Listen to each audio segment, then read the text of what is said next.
Hello everyone and welcome to this new video. इससे पहले वाली ई क्लास में हमने कोलाइडी अवस्था के बारे में पढ़ा था। आज हम उसी में आगे कंटिन्यू करेंगे। हमने पिछले वाली क्लास में कोलाइडी अवस्था के जो मेन प्रॉपर्टीज़ होती हैं उनके बारे में पढ़ा था। वास्तविक सॉल्यूशन से वो किस तरीके से अलग होती हैं इसको पढ़ा था, और साथ में हमने उनका क्लासिफिकेशन भी पढ़ा था। हमने पढ़ा था कि जो कोलाइडल विलयन है उनको हम दो तरीके से क्लासिफाई करते हैं, द्रव स्नेही कोलाइड्स लायोफिलिक, या फिर द्रव विरोधी कोलाइड या लायोफोबिक। अब एक बार हम थोड़ा सा रिवाइज कर लेते हैं इन लायोफिलिक और लायोफोबिक कोलाइड्स के बारे में हमने क्या पढ़ा था। देखिए, हमने पढ़ा था द्रव स्नेही कोलाइड्स या लायोफिलिक कोलाइड ये आसानी से कोलाइडल अवस्था में आ जाते हैं, जैसे स्टार्च है, प्रोटीन है, रबर है। ये स्थायी या स्टेबल कोलाइड्स होते हैं। जब हम इनमें इलेक्ट्रोलाइट से विद्युत अपघटन मिलाते हैं तो ये आसानी से प्रेसिपिटेट नहीं होते। अगर इनका प्रेसिपिटेशन हो जाए तो हम वापस कोलाइडल अवस्था में सरलता से जा सकते हैं, इसलिए इनको हम क्या कहते हैं, उत्क्रमणीय कोलाइड या रिवर्सिबल कोलाइड्स भी हम इनको कहते थे। जबकि जो द्रव विरोधी कोलाइड्स होते हैं, लायोफोबिक कोलाइड, ये विलायक के साथ आसानी से कोलाइडी विलयन नहीं बनाते। इन्हें बनाने के लिए कुछ विशिष्ट विधियों का प्रयोग किया जाता है। क्योंकि ऐसा क्यों होता है? क्योंकि इनका जो परिक्षिप्त अवस्था है और जो विलायक का माध्यम है, मतलब जो डिस्पर्शन फेज और जो डिस्पर्शन मीडियम है, उन दोनों के बीच में कोई आकर्षण नहीं होता। इसलिए हम इनको क्या कहते थे, द्रव विरोधी कोलाइड। जैसे फेरिक हाइड्रोक्साइड्स है, या जितने भी हमारे जो मेटल्स हैं, इन सब के कोलाइड। इन कोलाइडों में विद्युत अपघटन का विलयन मिलाकर इन्हें आसानी से प्रेसिपिटेट आउट किया जा सकता है। और इस प्रकार जब हम एक बार इनको प्रेसिपिटेट करते हैं तो उसके बाद में वापस हम इनको कोलाइड इनसे वापस प्राप्त नहीं कर सकते। इसलिए हम इनको क्या बोलते हैं, इररिवर्सिबल कोलाइड्स, और ये स्थायी नहीं होते। अब हम इनके बनाने की विधियां पढ़ेंगे, मेथड ऑफ प्रिपरेशंस। तो सबसे पहले हम स्टार्ट करते हैं सोल्स बनाने के। लायोफोबिक जो हमारे होते हैं कोलाइड्स, उनको बनाने की विधियाँ। सबसे पहली इनको हम दो विधियों से बना सकते हैं, कंडेंसेशन मेथड के द्वारा और डिस्पर्शन मेथड के द्वारा। तो सबसे पहले हम पढ़ते हैं संघनन विधियाँ, या कंडेंसेशन मेथड से हम इन कोलाइड्स को किस तरीके से बना सकते हैं। संघनन विधियों में या कंडेंसेशन मेथड में हम क्या करते हैं कि छोटे परमाणु या पदार्थ या आयनों को विभिन्न भौतिक या रासायनिक विधियों से संयुक्त करा के कोलाइडी आकार के कण बनाए जाते हैं। द पार्टिकल्स ऑफ एटॉमिक और molecular size are induced to form aggregates. और जब ये एटम्स और मॉलिक्यूल्स कोलाइडल पार्टिकल की रेंज के हो जाते हैं तो फिर इससे कोलाइडल सॉल्यूशन प्रिपेयर हो जाता है। इसमें कौन कौन से मेथड हम यूज़ करते हैं? इसमें एक मेथड होता है ऑक्सीडेशन मेथड या ऑक्सीकरण। ऑक्सीकरण मेथड में हम क्या करते हैं, इसमें हम सल्फर आयोडीन आदि के कोलाइडी विलयन इनके विलयनों के ऑक्सीकरण से प्राप्त होते हैं। जैसे कि सल्फर डाइऑक्साइड के विलयन में H2S प्रवाहित करने पर सल्फर का सॉल हमको प्राप्त होता है। The sulphur colloids are prepared by oxidation of H2S by oxygen. इसी तरीके से रिडक्शन या फिर अपचयन। अपचयन हम किसका करते हैं, गोल्ड, सिल्वर, इन सब के जो सॉल्स हैं वो इनके लवणों से अपचयन करवा के प्राप्त होते हैं। जैसे silver colloids are prepared by passing H2 through a saturated aqueous solution of silver oxide at 65 degree centigrade. Third method होता है हाइड्रोलिसिस या जल अपघटन। कम धन विद्युतीय धातुएं जैसे आयरन, एल्यूमिनियम, क्रोमियम, टिन, इन सब धातुओं के ऑक्साइड और हाइड्रोक्साइडों के सॉल उनके लवणों के जल अपघटन के द्वारा बनाए जा सकते हैं। Dark brown ferric hydroxide colloidal solution is prepared by adding FeCl3 into boiling water. इसके अलावा एक और मेथड होता है जिसको हम क्या बोलते हैं, डबल डिकम्पोजिशन मेथड। इस मेथड में हम क्या करते हैं, अविलेय लवण के कोलाइडी विलयन बनाने के काम में लेते हैं हम इस मेथड को। जैसे आर्सेनियस sulphide colloidal solution is prepared by passing of H2S gas into a solution of AS2O3। और इसके अलावा जो मेथड होता है वो मेथड क्या कहलाता है? विलायक का परिवर्तन करके या एक्सचेंज ऑफ सॉल्वेंट। ऐसे पदार्थों के सॉल्व बनाए जाते हैं जो जल में अविलय लेकिन अल्कोहल में विलय होते हैं, जैसे कि सल्फर है, फास्फोरस है। इन पदार्थों के अल्कोहली विलयन को जल में डालने पर इनके सॉल्व हम प्राप्त कर सकते हैं।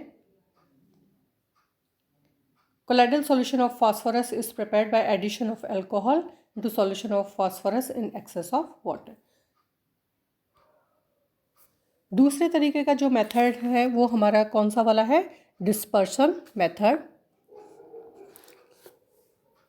डिस्पर्शन मेथड में हम क्या करते हैं, इसमें बड़े आकार साइज के जो कण हैं उनको हम स्टेबलाइज करके या फिर कुछ डिवाइसेस के द्वारा कोलाइडी आकार के कणों में हम उनको तोड़ लेते हैं। अब ये 3 तरीके से किया जाता है, मैकेनिकल डिसइंटीग्रेशन द्वारा, पेप्टाइजेशन द्वारा और इलेक्ट्रोड डिसइंटीग्रेशन या ब्रैडिक्स आर्क मेथड के द्वारा। तो सबसे पहले हम देखते हैं मैकेनिकल डिसइंटीग्रेशन द्वारा। मैकेनिकल डिसइंटीग्रेशन हम किस तरीके से करते हैं? बाय विग्रस मैकेनिकल एजिटेशन के द्वारा। इसमें हम क्या करते हैं कि परिक्षिप्त किए जाने वाले पदार्थ को सामान्य विधियों द्वारा बारीक पीस लेते हैं और फिर हम उसको जो मीडियम होता है उस मीडियम में सस्पेंशन बना लेते हैं उसका। इस सस्पेंशन को हम कोलाइडल मील जो होती है, कोलाइडल चक्की, उसमें से गुजारते हैं। उसमें क्या होता है कि जो सस्पेंशन के कोलाइडल पार्टिकल्स हैं वो छोटे आकार में टूट जाते हैं और टूट करके फिर वो कोलाइडल पार्टिकल वाली रेंज में आ जाते हैं और उस रेंज में आकर कोलाइडल सॉल्यूशन बना लेते हैं। इस विधि, ये जो विधि है हमारा मैकेनिकल डिसइंटीग्रेशन, इस मैकेनिकल डिसइंटीग्रेशन से हम इंक बनाते हैं, पेंट बनाते हैं, टूथपेस्ट बनाते हैं, वार्निश बनाते हैं, क्रीम बनाते हैं। ये सारे के सारे जो कोलाइडल सॉल्यूशंस है वो मैकेनिकल डिसइंटीग्रेशन से बनाते हैं। सेकंड हमारा पास मेथड है इलेक्ट्रोड डिसइंटीग्रेशन या ब्रैडिक्स आर्क मेथड। इलेक्ट्रिकल डिसइंटीग्रेशन और colloidal solution alternating current passed is through a gold solution. इस विधि में हम क्या करते हैं कि धातुओं के कोलाइडी विलयन प्राप्त किए जाते हैं। जिस धातु को कोलाइडी अवस्था में प्राप्त करना होता है उसके इलेक्ट्रोड्स के मध्य हम एक आर्क उत्पन्न करते हैं। ये इलेक्ट्रोड जो हमारा मीडियम होता है उसमें डूबे हुए रहते हैं। आर्क की ऊष्मा से धातु वाष्प में बदल जाती है और वाष्प वापस से कंडेंस होकर कोलाइडी आकार के कण बनाते हैं, जिससे हमें उन मेटल्स का या उन धातुओं का कोलाइडी विलयन प्राप्त हो जाता है। For example gold, silver, copper, platinum, इन सब के सॉल्व्स हम इसी मेथड से बनाते हैं। नेक्स्ट मेथड है हमारा पेप्टाइजेशन या पेप्टीकरण। इस विधि में ताज़ा अवशोषित पदार्थ के अवक्षेपों में विद्युत अपघट्य के अभिकर्मक की थोड़ी सी मात्रा मिलाकर उसको कोलाइडी अवस्था में परिवर्तित कर सकते हैं हम। किसी ताज़ा अवक्षेपित पदार्थ का उपयुक्त अभिकर्मक द्वारा कोलाइडी कणों के रूप में परिक्षेपण पेप्टीकरण कहलाता है और इस पूरे प्रोसेस को हम पेप्टाइजेशन कहते हैं। जैसे फेरिक हाइड्रोक्साइड के ताज़ा अवक्षेप को फेरिक क्लोराइड के विलयन के साथ हिलाने पर फेरिक हाइड्रोक्साइड कोलाइडी अवस्था में चला जाता है और हमको गहरे लाल भूरे रंग के कोलाइडी विलयन प्राप्त होता है। इसी तरीके से एल्यूमिनियम हाइड्रोक्साइड का कोलाइड्स भी इसी मेथड से हम बनाते हैं। नेक्स्ट है हमारा physical properties of colloids. Colloids के जो फिजिकल प्रॉपर्टीज़ हैं या भौतिक गुणधर्म हैं, सबसे पहला जो हमने पिछली क्लास में पढ़ा था heterogeneity. Colloidal solution are consist of 2 phase dispersed phase and dispersion medium. कोलाइडी अवस्था या कोलाइडी स्टेट जो बनती है वो 2 फेजेस में मिलकर बनी होती है। अपन ने पढ़ा था परिक्षिप्त प्रावस्था डिस्पर्स्ड फेज और परिक्षेपण माध्यम या डिस्पर्शन मीडियम। नेक्स्ट है visibility of dispersed particle. The dispersed particles present in them are not visible to the naked eye and they appear homogeneous. अगर हम कोलाइडल सॉल्यूशन को देखेंगे तो हमें ये समांगी लगता है, समान फेज का लगता है और इसके जो पार्टिकल्स हैं वो पार्टिकल्स हमको अगर हम इलेक्ट्रॉन माइक्रोस्कोप यूज़ करेंगे तो ही हमें नज़र आएंगे, बाकी हमें पूरा विलयन समांगी नज़र आता है। The colloidal particles pass through an ordinary filter paper. अगर हम एक सामान्य फिल्टर पेपर से अगर हम इसको निकालेंगे तो कोलाइडल पार्टिकल उसमें से पास हो जाएंगे। However they can be retained by the animal membrane, cellophane membrane and ultra filters. लेकिन अगर हम इनको जानतव झिल्ली या एनिमल मेम्ब्रेन में से पास करेंगे तो कोलाइडल पार्टिकल उसमें से बाहर नहीं निकल पाएंगे। और अपन ने पहली क्लास में पढ़ा था कि सर ग्राहम ने जो खोज की थी कोलाइडल पार्टिकल्स की वो इसी आधार पे की थी। नेक्स्ट वन इज स्टेबिलिटी या स्थिरता। Lyophilic sols in general and lyophobic sols in the absence of substantial concentration of electrolytes are quite stable। जो कोलाइडल विलयन होता है अपन ने उसको दो तरीके से वर्गीकृत किया था, लायोफिलिक और लायोफोबिक, द्रव स्नेही तथा द्रव विरोधी। तो जो द्रव स्नेही हैं वो तो हमेशा ही स्टेबल होते हैं, लेकिन जो द्रव विरोधी होते हैं उनमें अगर हम कोई इलेक्ट्रोलाइट नहीं डालें तो वो भी स्टेबल होते हैं। The color of a colloidal solution depends upon the size of colloidal particle present in it। जो कोलाइडल सॉल्यूशन का कलर होगा वो उसके पार्टिकल साइज पे डिपेंड करता है। Larger particles absorb the light of the longer wavelength and therefore transmit light to the shorter wavelengths. अब हम कोलाइडल पार्टिकल्स की कुछ स्पेशल प्रॉपर्टीज़ पढ़ेंगे जिनके बारे में एग्ज़ाम में हमसे बहुत ज़्यादा क्वेश्चन पूछे जाते हैं, और इसमें से एक इम्पॉर्टेंट है optical property of colloidal solution या कोलाइडल सॉल्यूशन के प्रकाशिक गुण। When a beam of light falls at the right angle to the line of view through a solution, the solution appears to be luminescent and due to scattering of light the path becomes visible। एक true solution, एक वास्तविक solution और एक colloidal solution को अंतर अगर हमें करना हो तो उसका सबसे अच्छा तरीका होता है टिंडल इफेक्ट। टिंडल इफेक्ट में देखिए क्या होता है, जब हम लाइट डालते हैं किसी ट्रू सॉल्यूशन पर, किसी वास्तविक विलयन के ऊपर, तो हमें यहाँ पर कुछ भी नज़र नहीं आता। लेकिन जैसे ही ये लाइट किसी कोलाइडल विलयन के ऊपर पड़ती है, हमें ये इस प्रकाश का पथ, जहाँ से प्रकाश गुजरा, जहाँ से लाइट गुजरी है, वो पथ हमें नज़र आता है। और इस प्रॉपर्टी को हम क्या बोलते हैं, टिंडल इफेक्ट या टिंडल प्रभाव। ये साइंटिस्ट का नाम है। इन 1968 जो सर टिंडल थे उन्होंने बताया कि एक तीव्र प्रकाश पुंज को किसी कोलाइडी विलयन में से गुजारा जाए तो प्रकाश पुंज का मार्ग दीदीप्तमान होकर चमकने लगता है, और इसको हम क्या बोलते हैं, टिंडल इफेक्ट। देखिए यहाँ पे हमें दो ग्लासेस इन्होंने दिखाए हैं, एक में दो सॉल्यूशन हैं, और मान लीजिए हमें ये बताना है इनमें से कि कोलाइडल सॉल्यूशन कौन सा है। तो हम क्या करेंगे, हम यहाँ पर लाइट डालेंगे। अब जब ये लाइट इन दोनों में से निकलेगी तो हमें देखना है लाइट का पथ हमें कहाँ नज़र आ रहा है। ये वाला जो ग्लास है इसमें हमें लाइट का पथ नज़र नहीं आ रहा, लेकिन ये वाला जो ग्लास है इसमें हमें लाइट का पथ नज़र आ रहा है। अब देखिए इसमें हम एक चीज़ और भी देख सकते हैं, दोनों सॉल्यूशन होमोजीनियस है, दोनों होमोजीनियस नज़र आ रहे हैं, हमें समांगी विलयन नज़र आ रहे हैं, दोनों में हमें कोई कलर भी नज़र नहीं आ रहा। लेकिन लाइट डालते ही हमें ये पता चल जाएगा कि ये ट्रू सॉल्यूशन है क्योंकि इसमें लाइट का पाथ नज़र नहीं आ रहा, और ये कोलाइडल सॉल्यूशन है क्योंकि इसमें यहाँ हमें लाइट का पाथ नज़र आ रहा। The colloid scattered light making a beam visible. यहाँ पे आपको बीम विजिबल हो रही है, यहाँ पे आपको बीम विजिबल नहीं हो रही। Solution do not scatter the light. तो which gas contains a colloid, हम बता सकते हैं कि कोलाइड सॉल्यूशन किस में। अब हम इसको थोड़ा सा और पढ़ते हैं। When an intense beam of light is passed through a colloidal solution kept in dark, the path of the beam gets illuminated with a light. This phenomena is called Tyndall effect and the path is known as Tyndall cone। अब ये वाला जो path हमें नज़र आ रहा है, इस पाथ को तो हम क्या बोलते हैं, टिंडल कोन, और इस पूरे इफेक्ट को हम बोलते हैं Tyndall effect. The Tyndall effect is due to scattering of light by the colloidal particles. Colloidal particle से प्रकीर्णित प्रकाश को वो प्रकीर्णित करते हैं और जिससे हमें ये लाइट नज़र आती है। टिंडल effect is not exhibited in the true solution. This is because the particle present in the two solutions are too small to scatter the light। अब जो हमारा वास्तविक विलयन है या जो ट्रू सॉल्यूशन है उसमें हमें ये पथ नज़र क्यों नहीं आता, इसलिए नहीं आता क्योंकि उसके कणों का आकार बहुत छोटा है। The Tyndall effect can be used to distinguish a colloidal solution from a true solution. The phenomena has also been used to devise an instrument which is known as ultramicroscope. The instrument is used for the detection of the particle of colloidal dimensions. तो जो ultra microscope बनाया गया वो भी इसी Tyndall effect की theory पे बनाया गया।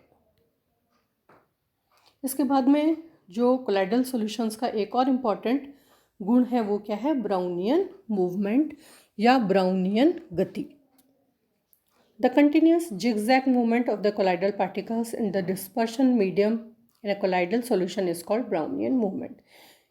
अब ये देखिए, जब कोलाइडल सॉल्यूशन बनता है तो उसमें ये इस तरीके का जिगजैग मोशन हमें नज़र आता है और इसको हम क्या बोलते हैं, ब्राउनियन मूवमेंट।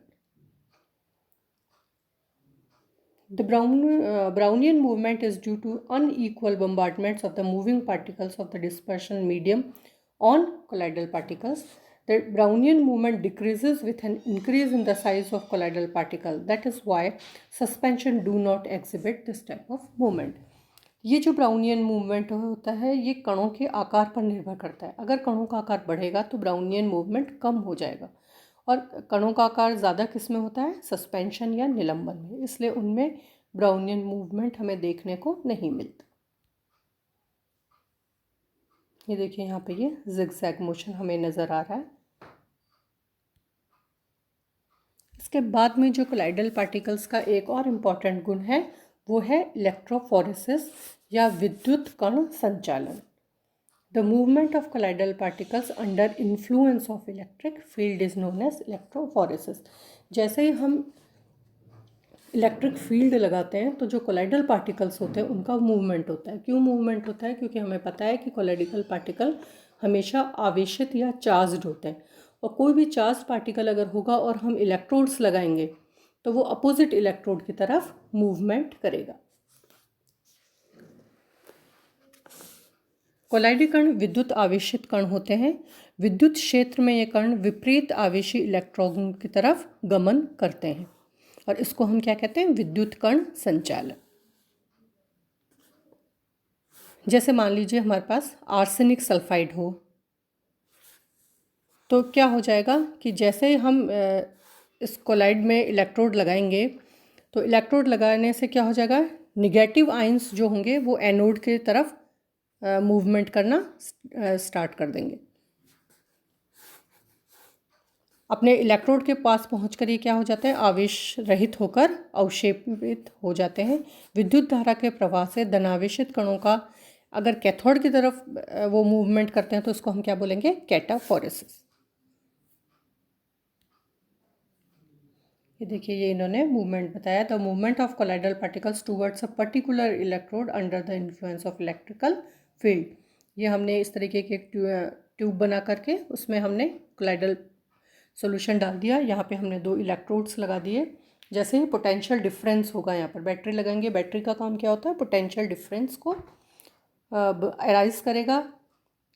जैसे पोटेंशियल डिफरेंस यहाँ पे अराइज होगा, जो यहाँ पे आवेशित कण हैं उनका मूवमेंट स्टार्ट हो जाएगा। ये देखिए इस तरीके से। तो क्या हो जाएगा कि ये पूरे एक तरफ आकर के यहाँ पर इकट्ठे हो जाएंगे और दूसरी तरफ हमको क्लियर सॉल्यूशन मिल जाएगा। If the colloidal particles carries positive charge they move towards cathode when subjected to an electric field and vice versa. अगर मान लीजिए जो कोलाइडल पार्टिकल्स हैं अगर वो पॉजिटिव हैं तो वो किसकी तरफ जाएंगे, निगेटिव की तरफ चले जाएंगे।